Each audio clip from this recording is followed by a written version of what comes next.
Hi, Richard here from Learn Implement Share.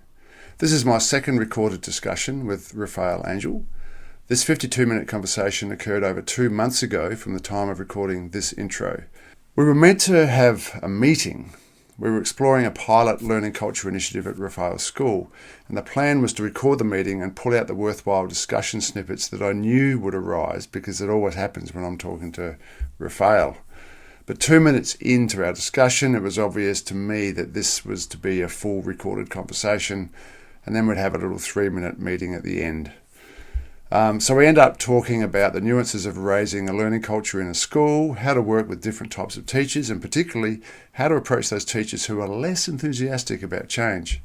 So this was a wonderfully enjoyable conversation. Rafael always has fascinating insights, and I hope you enjoy it too. Yeah, so how are you? You know, I had to say that after the conversation we had last year, that sort of set the tone for a lot of processes and set of behaviors that I wanted to adopt here in the school for the academic year that just ended. And I think that mindset helped me to be very fulfilled at the end. So I feel very good. I feel very proud of the team. I feel that this was a very interesting year that despite the amount of work or helped us to end with a very reflective mindset. So I feel very, very good, Richard. And as I said before, before we started the recording, Belgium, the summer in Belgium has been generous with the sun. So I think that has aligned. That has aligned. Now, really thinking about how positivity helps us to pause, to reflect, and to look at what we're doing and see the direction that we're following or where we might be diverting is being interesting to have full awareness of that and to know, okay, I'm pausing and this is why I'm pausing and this is why I'm where I may go, I'm pausing and this is the question that I have. So just in general, that positive mindset that the conversation that we had a year ago allowed me to have it has helped me to be in a good mood this year. Really, positivity above everything else. Let's So thank you for that. So thank you for that. That was completely not planned or intentional, so I'm glad to hear it. Yeah, so and you seem to have related well to the articles that I just Yes. There's three concepts in the dialogue that you create online that I appreciate a lot. One is common sense. And in one of the latest articles that you published about conceptual understanding, it made me pause. It made me pause because it's true. Common sense at the end of the day is, or we demonstrate a conceptual understanding when things are so automatic and things are the result of joy, that it's common sense. And many times we philosophize, we romanticize that concept and make it so obscure for people when, you know, many times I think just pragmatism is good. It's good and is what helps people develop this idea of shared common sense of what is good practice, what is not an effective practice. So that is one of the concepts of your of the dialogue that you created that I appreciate. And another one, that this idea of small is beautiful, small steps, but big advancement. But the intentionality behind these small steps. And another one that I appreciated a lot, it's actually a combo where you describe the power of teacher reflection, but alongside the definition or the distinction between professional development and professional learning. And when I read both pieces, I paused. I said, okay, so if I were to define this myself, what would it mean for me to be professionally developing myself as somebody who is in the pursuit of new ideas all the time? So again, pragmatism again, small is beautiful. Let's go with common sense. What we want is learning, whether it's a part of professional development or professional learning. We want learning. But the keyword there was meaningful again. So those are three things that I have enjoyed in your articles. But the one that I'm very I admire a lot the way that you're taking on, Richard, is the power of reflection, but reflection that we know where it's coming from, not reflection that is demanded from us. This idea of, we finished this experience, let's reflect on it. But no, something that is common sense. For example, I have undergone this challenge. I have finally understood why I am able to do this.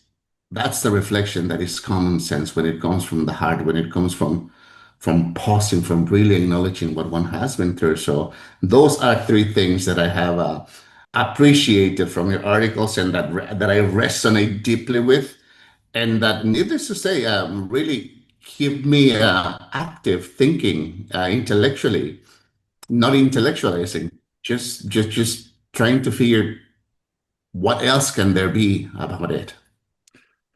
Well, that's great to hear, Rafa. Do you prefer Rafa or Rafael? It doesn't matter. Both, really. You can call me Rafa. That's what my friends call me. So, well, first of all, the professional development slash professional learning distinction came from Carolyn Mason Parker, Yes. and but as we discussed that, it's a little bit of an arbitrary distinction because you can have some professional development that is fantastic, and you could have something that's called professional learning that doesn't work.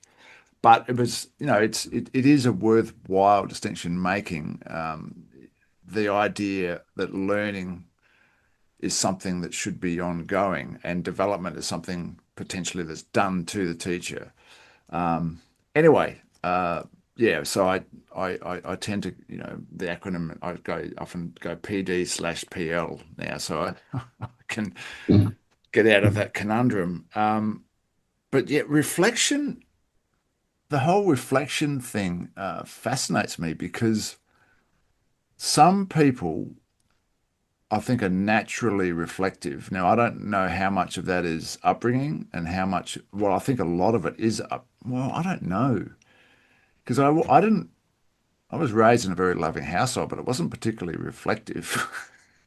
I, I think, I but, have but, a. but I do think it's partly, nurture and it's partly nature. But regardless, some people reflect a lot and some people don't. And I think we can encourage people, we can orchestrate meaningful experiences. And I think this is where Mhm. the a really good asynchronous online aspect can help. But Yes. we can orchestrate some meaningful reflective experiences and then have discussions and so on. And what we're aiming for is people going, "Oh my gosh, I'd never thought about that before. Wow, yeah, okay, that's another way of looking at it." Because I've always been like that. I've always been looking for, teaching's a problem solving exercise, and in my early years of classroom teaching, I was just so frustrated because I knew that I was boring my kids. I was turning them off. I was doing the opposite to what I wanted, and I just had to solve this problem. What can I try? What can I try? So, and so you're reflecting all the time. But yeah, Every time that I think about reflection, I recall what a director, theater director, told me once. I was doing theater for a long time when I was still in Mexico. And there was this play that I was doing where I had to act like a shadow and feel like a shadow and demonstrate feelings like a shadow. And well, how do you do sorry, that? like a what? Like a shadow. Oh, shadow. Okay. And I was like, well, first I don't have a life, so I live through the feelings of this other person, and I was not getting it right. And the director was like, you have to surrender to your craft. You took the role of a shadow, so you have to understand who you are living with. But that word, surrender to your craft. Like, do you want to get it right? Yes. And I think that is what made power reflection, Richard. If you surrender to your craft as an educator and you want to get it right, and getting it right means getting it right for the kids, then reflection is meaningful. And it's not a matter of what percentage of my practice has been successful, what percentage of my practice has been unsuccessful, but more what percentage of my practice, or how has my practice really adapted to the new audience that I have in front of me, which is different from the audience that I have that I have had in prior years. So I think that, yeah, I mean, we upbringing may be a good source for reflection, to develop that very intrinsically motivated approach to thinking about oneself in so many metacognitive ways. But I do think that surrendering to the craft of what we really want to achieve, like having a clear goal of where we want to go, may be an element that is definite in reflection that does not offend intellect.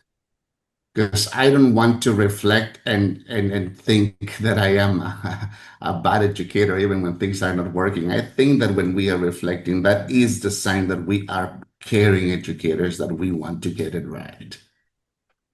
And you've mentioned intellect a few times. I honestly think the intellect gets in the way in education because you walk into a room where the students are on side, they know what they're doing, that they want to learn, there's a buzz in the air. You you know, you know that there's learning happening there because you can feel it, you can touch it, you can see it, you can see it in the eyes of the kids. That's not an intellectual analysis. An intellectual analysis is, well, let's go and see how well they do in the next test and get data on the page. And I know there's a place for both, but I do, and this is where the common sense thing comes in. Mhm. I've just been testing the water when I'm talking with, I had a chat with David Ardley, and then we had another one where I think David was the first person I just sort of tested the water with about common sense. Like, is this a valid thing we should be thinking about in the classroom? And then we had a discussion with David and with Barry Cooper, and then I ran it past Carol and Mason Parker and Peter Muir. But my life experience tells me that, and it's not just teaching, like anything, anything that works, anything, you get in a car that might be a simple car, but it's just really well designed. It's just like common sense, but relationships and just things that are functional in society, it's common sense. And the opposite is also the case when you see some human system that is convoluted and it annoys people and it gets people offside. It's just not common sense. Mhm. Bringing back to me in my early years of teaching, so much of what I did was not common sense because I was doing what I thought I should do, which was be authoritative, which I'm never, like, it's just not my personality. It took me a long Mhm. time to realize, oh, I should be myself in the classroom. I should find out how this person can bring about the best in kids, not try and Mhm. adopt what I think I should be doing because I admire some other teacher who can walk into a room and all of a sudden the students go quiet. I thought, oh, I'm not that person. I can't do that. So, Well, um, I think that response, how you interpret it for me, reminds me of what Nick Shackleton mentioned in one of his books, How People Learn. And it's not that I want to define what intellect is, but I love that the fact that we have lived believing that ideas are all about intellect and reason. But what about emotion? So in that second edition, he talks about how we are people with emotions that think. yes, And and I think that when I talk about being intellectual, that's what I mean. Just the idea that I'm using my intelligences of any sort, yeah, to reflect, yes. because I do believe that emotions have a great deal in figuring out or being aware of what is common sense. And the emotion that I think arises is safety, being safe, and being safe. Safety, as in there are no surprises. That's the greatest safety that I, as an educator, can have for myself, and the greatest sense of safety that I can have for my students. Safety, there are no surprises. What do you mean? What do you mean by no surprises?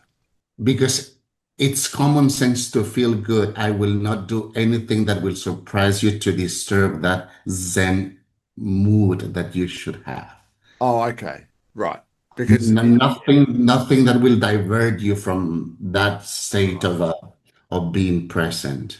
so they know that you're present, you're with them, you're on their side, and you're not suddenly going to snap into some other Yeah. bizarre behavior. And yeah, yeah, yeah. That's good because I think in education there are a lot of surprises, but because in so I think I just wanted to clarify that. No, and it's been interesting. You know, we are going through the last stage of an accreditation here in my current school. And when the consultants asked me what I wanted of them, one of the things that I asked of them, like, I want you to tell me if we are writing more documents than we should. Because really, even if I am a good writer, even if I am a good reader, I don't have time to read it all. So tell me what documents need to stop, what documents need to be shortened, and what documents really need to be a part of what helps us develop our culture. And I even say, our culture of common sense, or what is effective in this culture of learning that we want to build.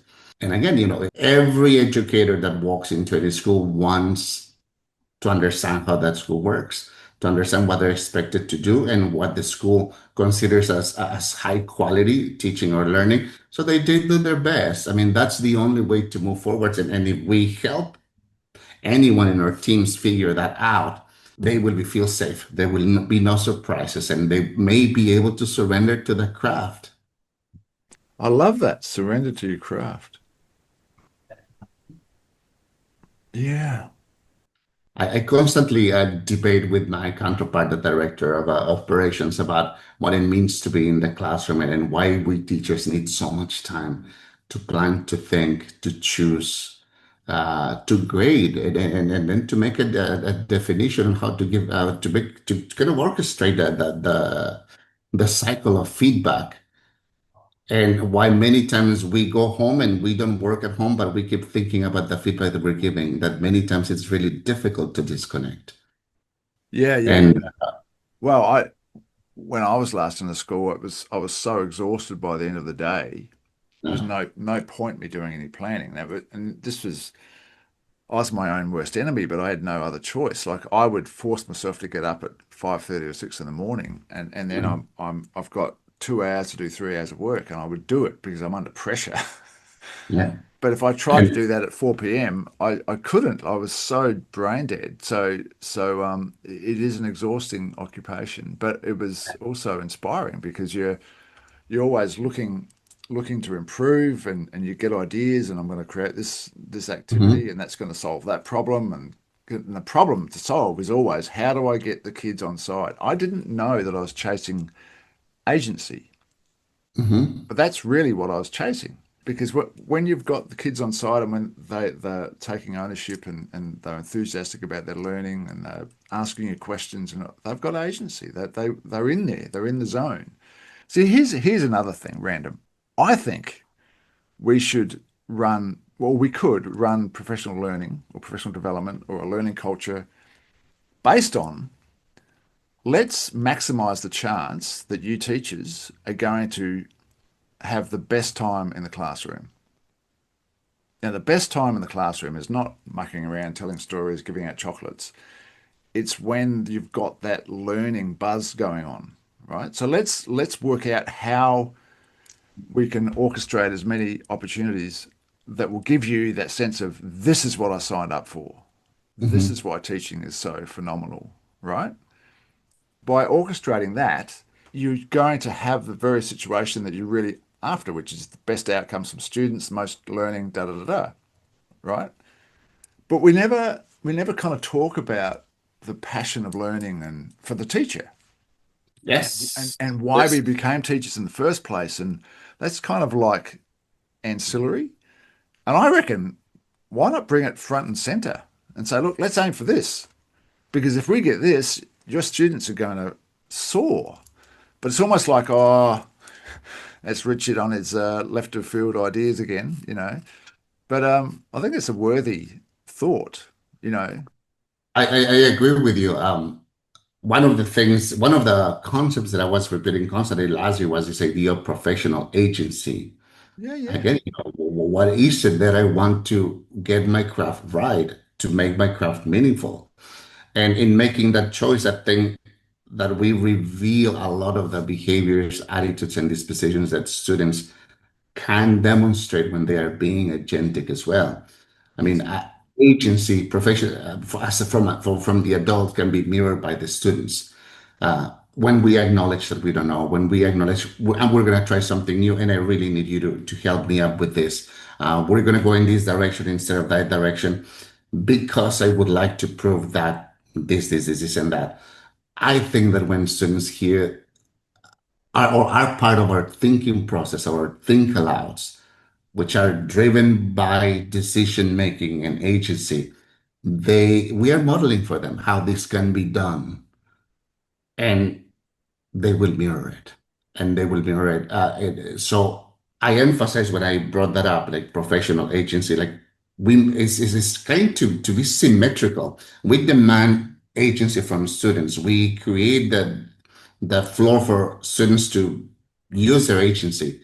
But how about us? To what extent are we benefiting from that? Professional development, one of the powerful elements of professional development when it's done asynchronously is that we know when we access it. If I don't feel like doing it right now, I will do it after I have my cup of coffee. I will do it after I Agency. have my cup of wine. That's a decision that I'm making because I want to enter the learning experience at my best. Yeah. And and when I have conducted professional development or professional learning on a face-to-face mode, it's very powerful. But I can understand why many times some teachers are not there yet. They need a different kind of space, and I think that's what can separate face-to-face professional learning towards this model of doing it online when it's more your decision when you can have a lot more control on when you do it. And that's just one tiny element of agency, time. Yeah. So I advocate the blended approach, and blended being live. You have to have live because live is where you workshop. Live is where you get that rich discussion in person or over Zoom. Um, that's essential, right? And everyone knows the advantages of the live format, but not everyone understands the advantages of a really well-crafted asynchronous Mhm. online format, right? Where you've got a really interactive platform. And but the information delivery should happen online because of those very reasons you mentioned. I'm now tired. I'm not taking this in. I'm going to pause the video. Or I didn't get that thing that he mentioned 5 minutes ago, so I'm just going to pause and go back in the video. And so you've got agency and or I can play. How about this one? This is important information, but I can watch this on 1.5 speed or 1.75 speed and still get Mhm. it, right? So you're saving but the viewer has the choice. It's something that most people don't really think about and don't know about. And it's an aha moment when you can put it in front of them and say, this is why you need that aspect as well. So let's talk about the satisfaction of educators that have surrendered to their craft. I think that what these educators are looking for, Richard, they're not looking for busy work. And I think That, that sorry, they're professional not looking for development, what?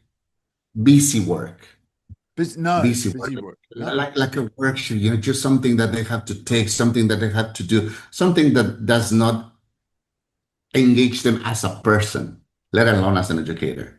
Um, and I think that's why online professional learning sometimes it can be disengaging. So when we can guarantee that the experience that we design for our audience acknowledges them as people, as educators, and does not offend where they are in their journey, I think it can be very impactful. But many times that turn off, it's just busy work. It's just busy work, and I have to put up with it for 3 months. But when there is a concrete or a tangible aspiration to move forward to, and we know the impact that this aspiration can have on us, and if we welcome that, then I think it is extremely transformational. And then I'm always fascinated by how we get teachers there to that zone of proximal aspiration, not zone of proximal development, proximal aspiration. When we know, like, I'm ready to aspire to become this. I Yeah. want to.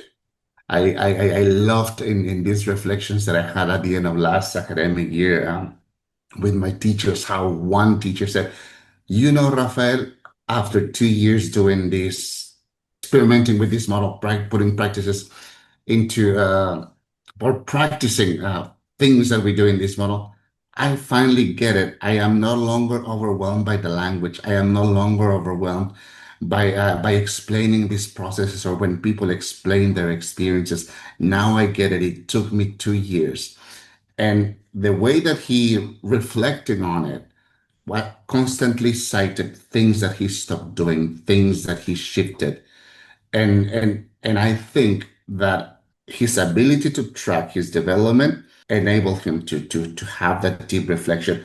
And that is another element of online platforms. They collect and they index these elements that we can track.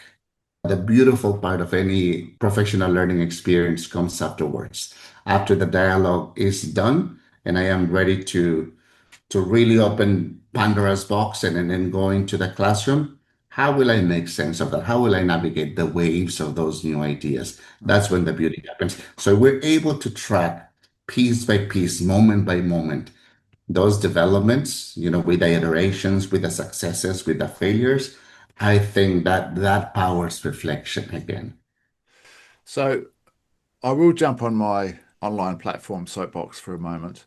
So what a lot of people don't realize is the vast majority, probably 99% of online platforms are designed for information delivery because that's the mindset, right? We're delivering courses, we're delivering PowerPoint videos, we're delivering whatever we're delivering, but we're delivering. And it's kind of that traditional model, right? And so we design a platform that allows that to occur. And of course, we better have a chat widget. So we've got to have some chatting, and we need some quizzes as well. So we had to design a quiz widget, and we'll design some other widget, and then we'll use them to help track progress. So that happens automatically. But from the ground up, it's really about how can we design a really good platform to deliver courses because that's what people want to do. And that's great if you mainly want to deliver information with some sort of interaction. But then occasionally you run across a system that is designed from the ground up for interaction. So Mhm, that's the key thing. That's the thinking in the developers. It's all about interaction. And maybe it's a system that ends up being one for courses. There's one I know from Sydney that is fantastic for universities and large training organisations. It's called Open Learning. I was with them for 4 years. mhm, Doesn't really suit me now, but they were phenomenal, right? And any university should be using open learning. Like there's nothing that compares to it, right? It's brilliant. mhm, And then the system I use is one that is different again, but it is completely unique and it's all about interaction. And so if you've got your live aspect and you're doing your workshopping and your collaboration, all that there, if you have one of these, and I call them social learning platforms, that's designed for interaction, then your self-reflection and that back and forth interaction and the knowledge sharing, you can create a space where someone can go and create a write-up of their favorite activity, which might be a 10-minute activity based on whatever, or they can write their implementation reflections or whatever you want to create. So that the platform is really important and also it needs to be one that you don't have to keep logging in and out of all the time and it's got a mobile aspect. So all those things are really important. And the problem is that we don't know what we don't know. So, if you haven't experienced one, it's like the analogy I use. Rafael, I should show you my horse and buggy because it's fantastic. I love my horse and it's really nice horse and my buggy's really comfortable. And then you're saying to me, yeah, but Richard, there's this thing called cars and you pour liquid into them and they go like for mhm. hundreds of kilometers and then you pour some more liquid. And I go, I don't know what you're talking about. I love my horse and buggy because I don't know what I don't know until I jump in a car and then I think, oh wow, this is amazing. But it's a bit like that with online learning systems. You can be caught in one and it's okay, but you don't have a frame of reference. So I'm always on about that because I've spent a lot of time across a lot of platforms and it is important. It's sort of like annoyingly important because it's like, oh yeah, it's a bit boring, but it is important. Mhm. Yeah. So, One of the, as you were describing the elements of your platform, I remember an online course that I took recently. mhm. And instead of telling me the objectives and what I was going to be able to do after finishing that course, Richard, what it asked me is like, in order to be a part of this experience, you will need to demonstrate the ability to do this, and this. Yeah, yeah. So before you start the course, make sure that you're familiar with that. And halfway through the course, that's when the objectives began. And Right. they said, okay, so now that you are halfway through the course, and we have explored these big pillars of what constitutes the heart of this experience, this is where you're going. Right. So make sure that the skills that you were asked to be able to demonstrate with these concepts that we are sharing with you make sense. Put Yep. them in harmony, because now you would use them both to power you forwards. And that got me thinking about that, how many times do we tell teachers not what is expected of them at the end of the course, what they will be able to do, but what understanding and skills they need to transfer in order to be, actively and significantly part of this group, meaningfully part of this experience. And again, if that is nurtured properly in a platform, teachers will be successful and they will taste what it means to become somebody else, to become a better version of themselves. As I think you're saying with a lot of people just assume if they, I've seen it so many times, that the school leader announces this professional development that we're going to do, and we all, teachers roll their eyes because if the history is that we've sat through all these things and nothing changes, then it's a waste of time. But we've got to do it anyway, and so you can understand why people resist. If you're wanting to run a program that's going to bring about change, you have to address that resistance and talk about it, and say, look, if you're half of you are probably sitting here thinking this is going to be a waste of time, and I don't blame you, Mhm. you know, but then you've got to do something, get them thinking, and like what you're saying is like this is going to require you to create blah blah blah blah, and you're going to need these skills and this thinking to do that. Automatically, people start realizing, oh my gosh, this is different. I better pay attention here. I better put my work away and actually listen. And it's relevant. So, I was assuming in your situation, everyone can apply whatever they're learning to their subject area, to their classes. So it's relevant and it's practical, and they are the things that are required for engagement. It's not, again, this is all common sense. It's not rocket science. You don't need to do a thesis to work this stuff out. It's common sense. And it's kind of, Carolyn Mason Parker makes the point. How often do we say, look, when we're teaching kids, we need to create the environment, build the agency, let them discuss, what do they want to learn about this, set the direction. And then we have the professional development, and we do the exact opposite. We expect them all to Yes. be at the same place at the same time. It's the PowerPoint comes out. It's the opposite of what we're saying you should do with kids. It's crazy. But until people start articulating it, it perpetuates. So it needs people to change the paradigm. So what can be common sense in a professional learning experience in a hybrid way? I think that common sense can be having the necessary amount of agency and the necessary amount of information that shows me how I am growing, that I am not wasting my time, that I am investing my time.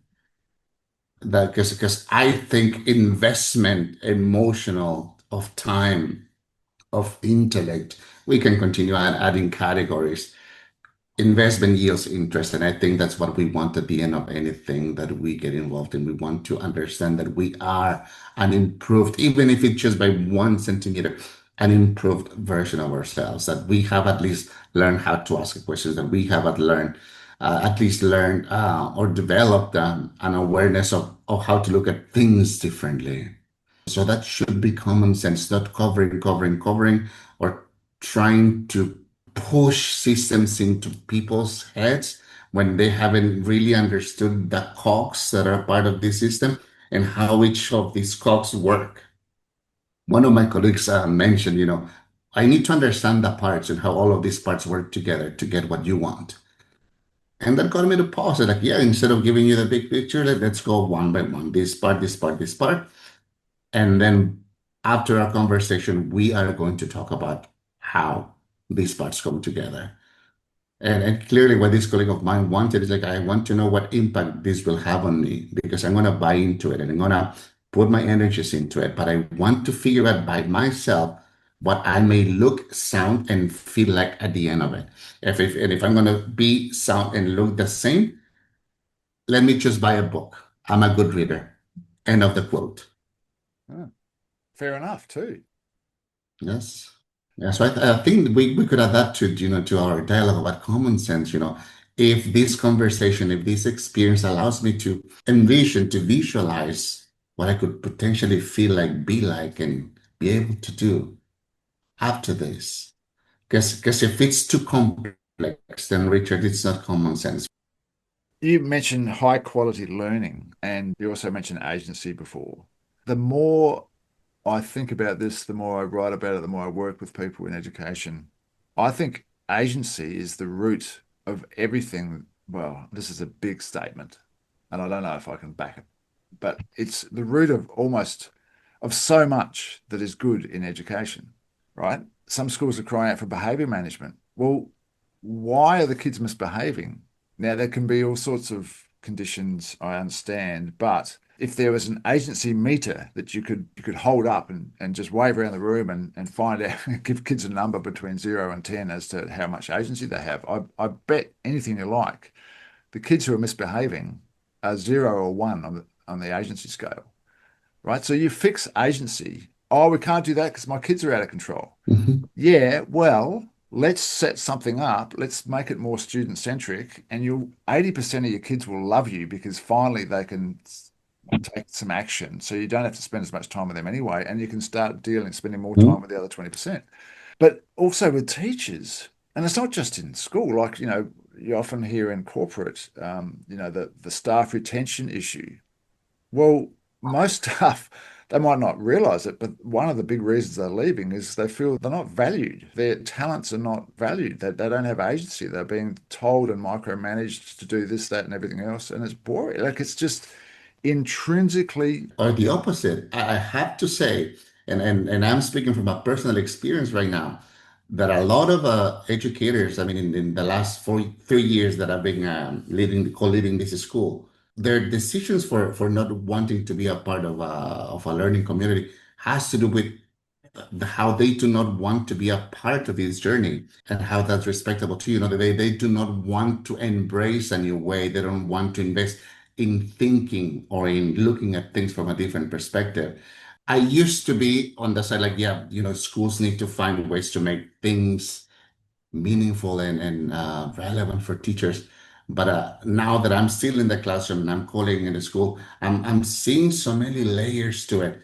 And I know maybe because I'm still teaching and I still try to model things with my colleagues and work together with my colleagues that many times some of the colleagues that I've had have not acknowledged it or embraced the journey and therefore not felt ready to take new steps that demand more thinking or more work.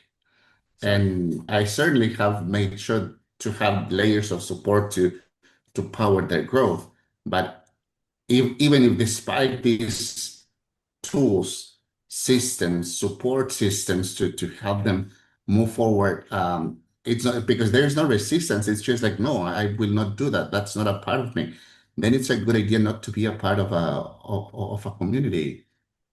okay, I'm writing an article Uh-huh. specifically on dealing with teachers who are not open to change or who are resistive Uh-huh. to learning, right? And I'm not saying I'm an expert on this, but I can write stuff in a way that makes people think. And I think it's a really good thing to think about because I think one I mistake can attest to that. one mistake schools, I think some schools make, is let's just ignore this, ignore the fact that we've got 10% of our teachers who just don't want anything to do with change. We'll just pretend they're not there. Well, then you've got Mhm. an elephant in the room, right? You need to deal with it in some way. And then the other mistake, you correct me if you think I'm wrong. The other mistake Mhm. is, let's say you are rolling out some kind of learning culture initiative and you're getting putting people in teams and there's some sort of asynchronous online aspect to it as well. Oh, we've got this 10, 20% of teachers who are resistive. So we've got to, on a learning culture initiative thing, we're going to not intentionally, but it'll be more micromanaged. It'll be more step by step. It'll be more Mhm. stick wielding. It'll be more steps they've got, hoops they've got to jump through because we want to get this 10%, 20% of teachers like get them into action. And what I'm starting to say is no, no. What you want to do, focus on the teachers who are willing. Put them together. Put them all in a group together, in groups together, like the enthusiastic ones. Let them go nuts with enthusiasm and knowledge sharing and all that sort of stuff, and have every month or two or three or four of them share what they've come up with the latest thing to the whole staff. So some of the people who are not up to it will at least see that and go, oh, that's better than I would have thought. And so this is a very much teacher agency kind of setup, and you're allowing the teachers to work together in some of the ways they want to, and et cetera, et cetera. So those 10 or 20% of teachers who are resistant, they might get nothing out of this. But guess what? You haven't lost anything because they weren't doing, they weren't making any change before, right? But what you do have is you've got this 80% plus who are like thriving. Well, that's a big win, right? Much Mhm. bigger win than if we try to micromanage this whole thing and create a system that's going to force these few teachers to get into action. And they're not going to anyway. They're just going to resist that as well. So then you lose, then almost nothing happens. So that's my Mhm. latest message. And it's common sense. I was just going to say that, it's common sense and common sense snowballs. If I see a great majority of my colleagues thrive and they are constantly showcasing how they're doing, I am seeing a wide variety of examples. Maybe seeing those examples helps me to lessen the tension that I have. And okay, I will try.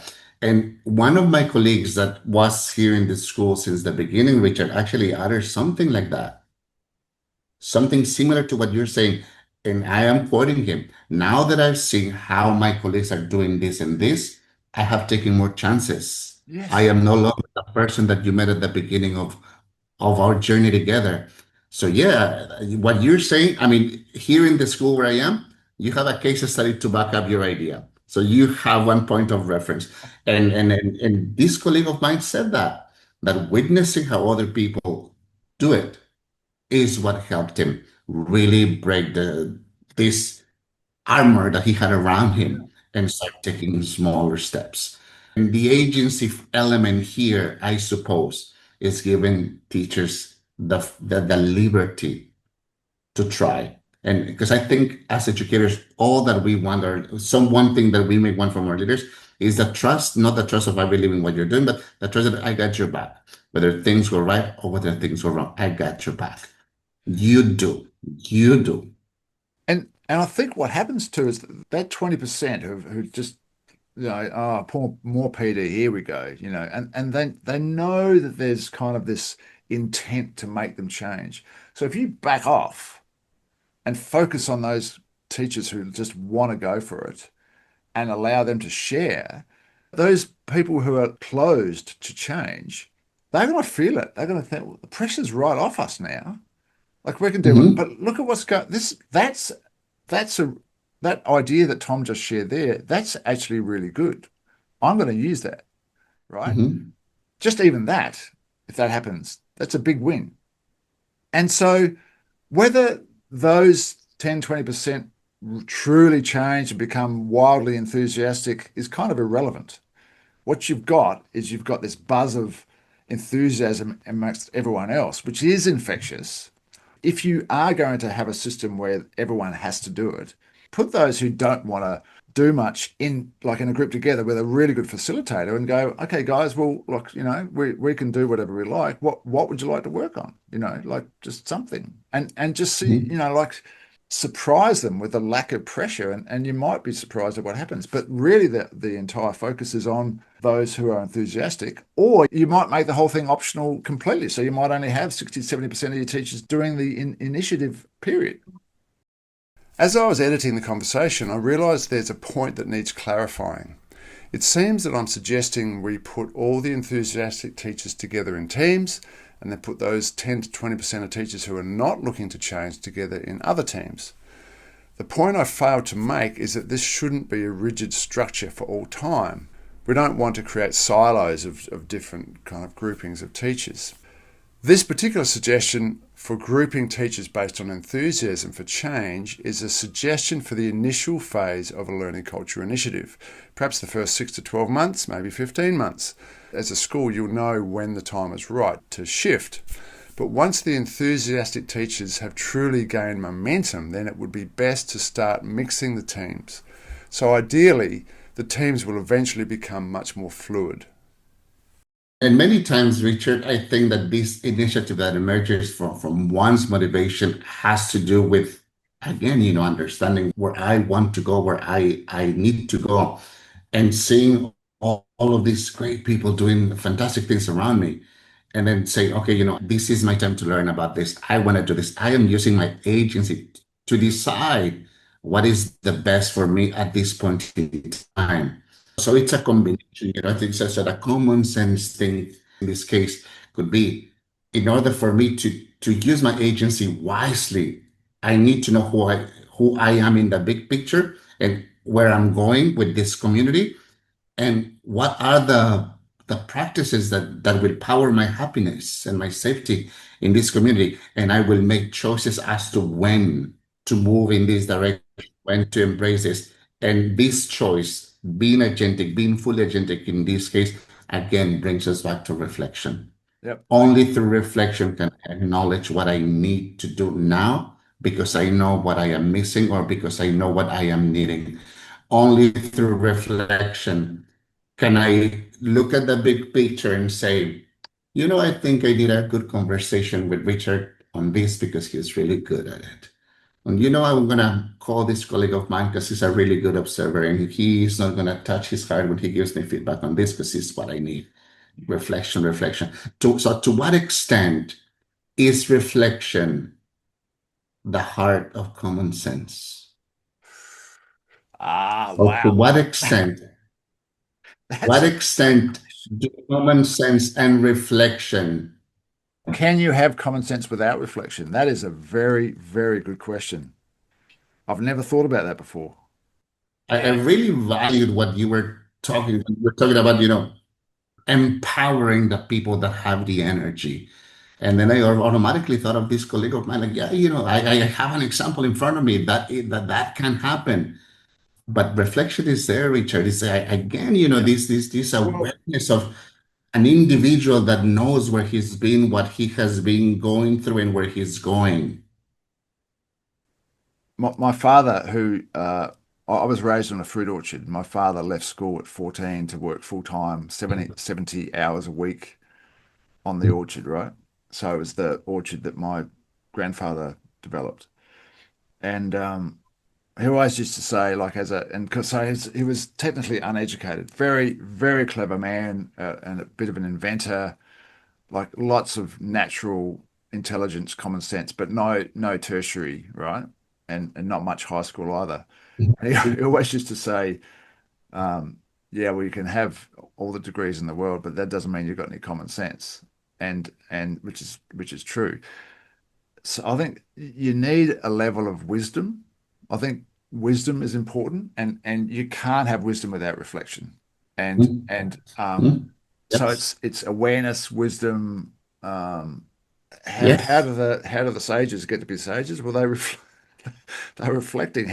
Why were the philosophers back in the days of the Greeks so wise? Well, because it was all reflection, and so we've talked about this, that like it's difficult for an inexperienced teacher to exercise common sense in the classroom because they're just trying to survive and work off their lesson plan and all that sort of stuff. So experience comes into it as well. But again, I think you're right that there has to be self-reflection in order for common sense to thrive. And let me just throw this thought about online platforms now that we talk about common sense reflection and how they harmonize. There is a power in seeing somebody else's reflection in written form in front of me, then Yes. followed by my reflection, somebody else's reflection.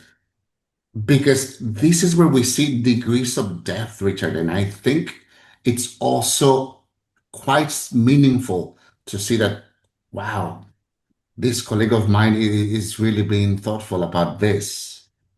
Wow, this colleague of mine has developed this understanding too. And again, that might ignite interest. So having these elements that signal or that draw attention and that power professional and dignified comparison Yeah. and comparison just because, we always identify opportunities. I think that's also another powerful element of this type of professional development, hybrid development, that is hosted on a platform Yep. that monitors one's development through common sense.